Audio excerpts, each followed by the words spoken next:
It's very challenging to navigate a mental health and substance use health system in the absence of coordinated access points. There are growing calls for more support for mental health services as Winnipeg Police say they are receiving more calls for people in distress. The WPS responding to an incident in the 200 block of Provencher Boulevard Wednesday around 11 a.m. for a report of an agitated man trying to harm himself. Police firing a foam bullet and taser at the man, who then was transported to hospital following the incident.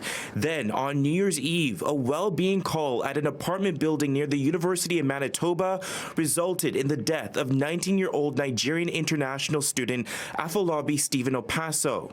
Our members are well trained by our officer safety unit. It includes an awful lot of scenario-based training on everything from high-stress decision-making that involves de-escalation and the appropriate levels of force. Police are not trained. Police do what they're trained to do, and they're trained to do exactly what they did. University of Winnipeg criminal justice professor Kelly Gurkoff believes only mental health professionals should attend crisis calls and not the police.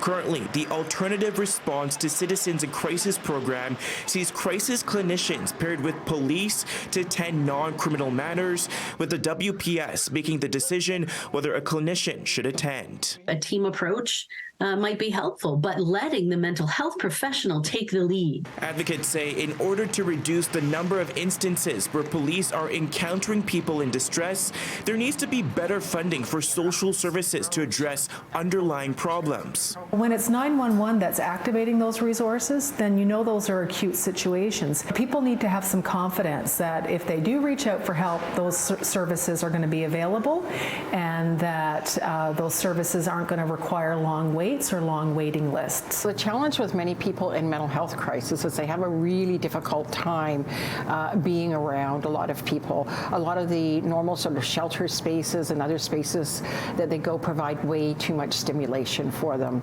So just having something that's away from the inner city, where they're away from the people that they know, is going to be really helpful. It's going to up sort of how they view their own personal safety. In Winnipeg, Djan, City News.